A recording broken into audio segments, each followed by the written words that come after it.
Well, good afternoon, everybody. You're supposed to say good afternoon.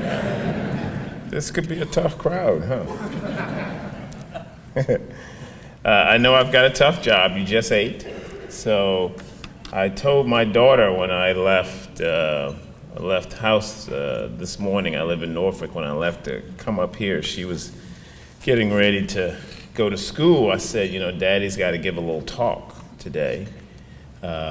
And VCU is among the organizations that are going to be hosting. And she said, oh, really? She said, well, what are you talking about? And I said, well, energy and sustainability. And she said, well, is that connected with the basketball team? She said, because you got to have a lot of energy to play that havoc out there.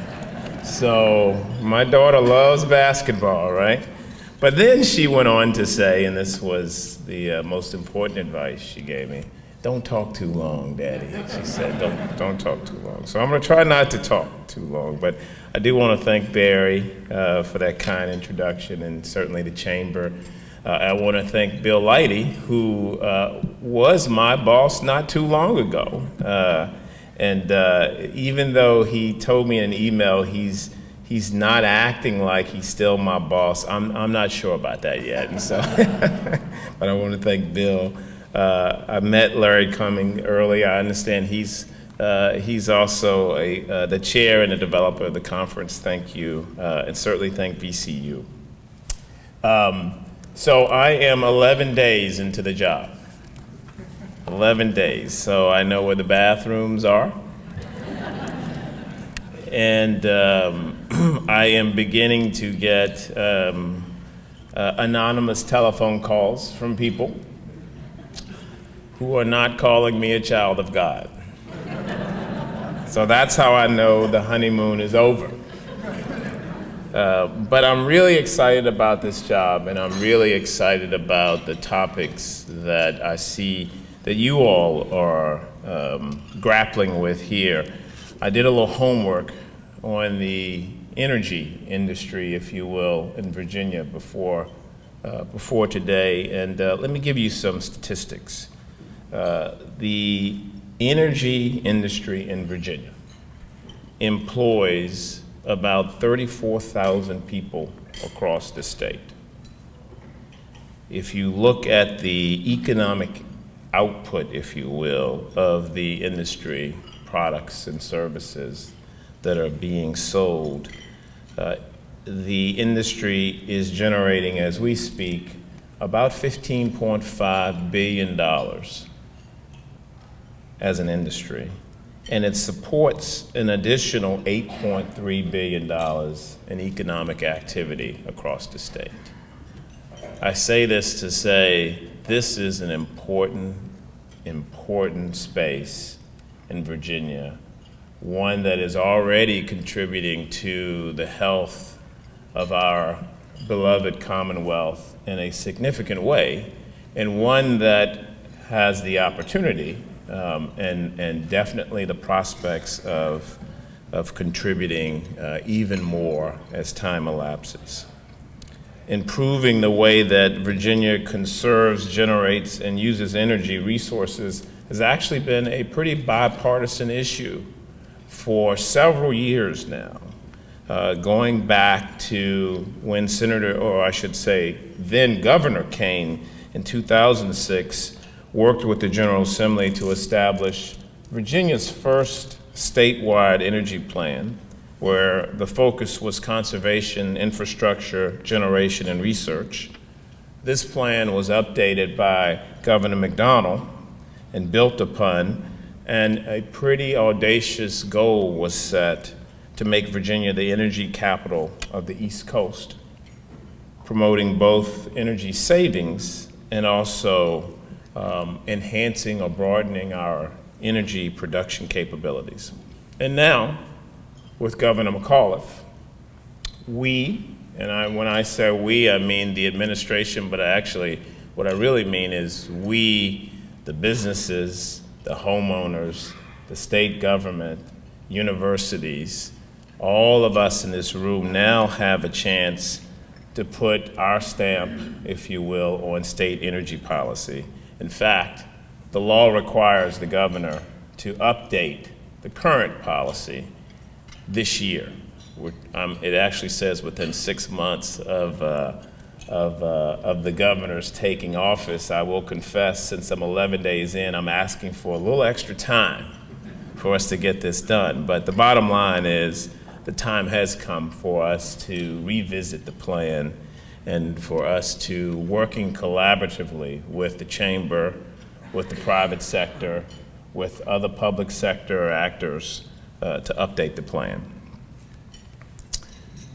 Let's take a look at some statistics, if you will, in the whole energy space in Virginia. First, how is energy generated in Virginia? Nearly half of the energy generated in Virginia comes from coal. More than 30% comes from nuclear technology. And about 15% comes from natural gas, which, as you know, is growing. So that percentage, as long as the price remains competitive, is likely to increase. And then less than 5% today of our energy generation comes from renewable sources, wind, solar, hydro, and biofuels. However, as we, as industry, as the public sector, as we continue to partner in the development of renewable technologies, and lots of work, for example, is being done right now on offshore wind, this latter piece, if you will, of our portfolio of energy generation will grow. And there are examples all over the state. Meet Westvaco, which I guess you now refer to yourselves as MWV, is that right? MWV has invested $285 million, if I've got my figures right, in a biomass fueled that's combined that will be a power plant. That's your power plant in Covington, correct? Merck is growing switchgrass, and don't ask me to go into that too deeply. But this switchgrass, if you will serve as fuel for its plant in the valley. And Canon, partnering with Dominion, has put a large solar array on its facility in Williamsburg. So this latter piece of our energy generation portfolio, if you will, is growing, will continue to grow. We at the state level need to make sure that we are a great partner and that we're not getting in the way. But we're also doing what we can to provide incentives for this growth. We have a situation now where we need to make sure that we are both growing the way that we generate our energy and diversify the sources. Let's take a look at how energy is used in Virginia. Probably not surprisingly to anyone, our homes and our businesses make up about 50% of our energy use. Transportation uses, fuel for the cars, buses, trucks, and railways account for almost a third. And then major industries, such as manufacturing plants, use nearly 20%. As this gathering is focusing on, and as gatherings all across the country, certainly when I was in the federal government, this was a huge topic. Reducing energy consumption is something that's in the interests of all of us. And there are innovative ways to do that going on all across the country and indeed right here in Virginia. Innova and Bon Secours and Centera are finding, for example, that they can both reduce energy consumption and improve patient outcomes. I'm learning that 25 plus higher ed institutions in Virginia have already adopted formal sustainability plans and are already at work executing them. And even in state government,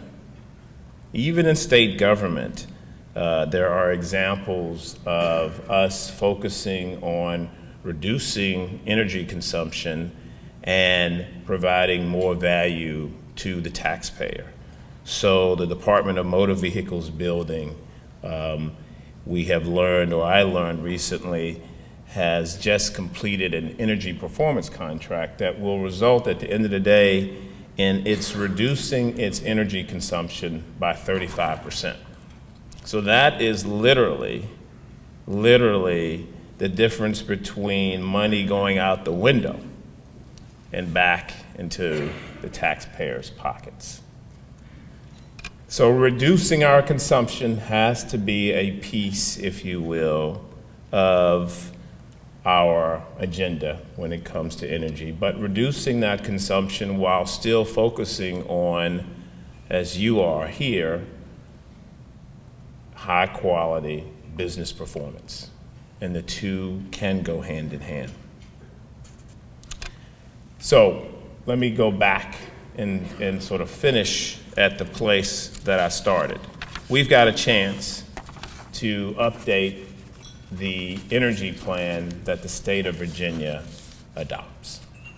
Over the course of the next, February? Over the course of the next 8 to 10 months, we're going to try to do that. And we're going to try to do that with you. And Barry and the Chamber and the Blueprint Virginia has already laid a solid foundation for us to grow on.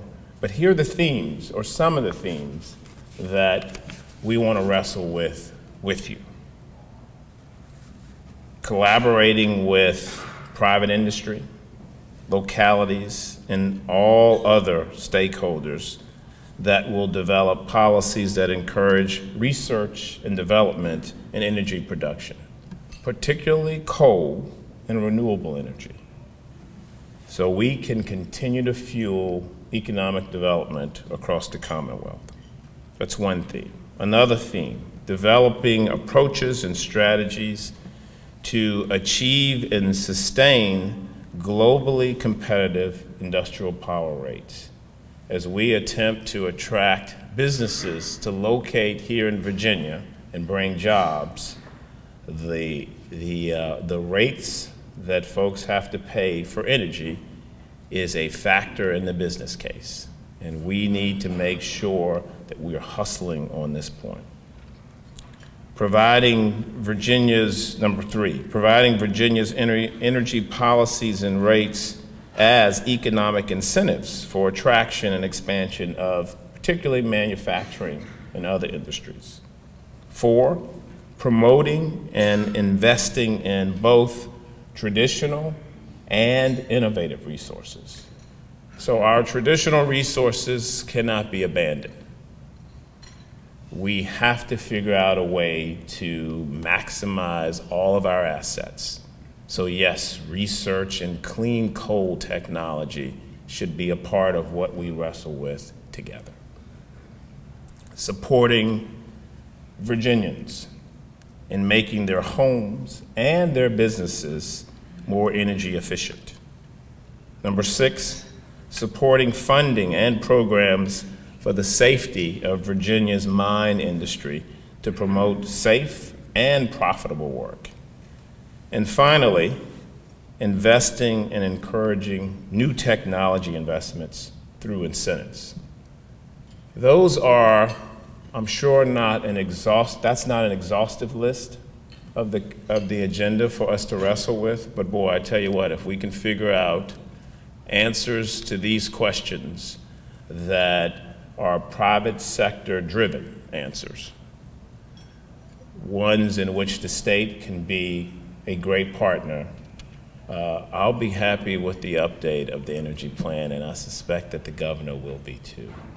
So I'm happy to be with you today. I'm really delighted that you're tackling what is an incredibly important question. I'll tell you, I at HUD, where I was, this whole space of energy and sustainability and climate change, I mean, it goes by many names, is a topic that we have spent a lot of time on in all of the federal agencies and at the White House. It is at the top of people's agenda. There are plenty of folks making good business in it, but there are also plenty of very thoughtful people engaged in making sure they can combine sustainability and high performance and excelling at mission. We're doing it here in Virginia. I look forward to working with you to do it with you. I am reminded as I stand in front of you that you are much more the experts than we are, and so I submit all of this to you with humility, but with excitement that over the next few years we can work together and we can make this energy plan the best of all so far. So thank you very much and good afternoon.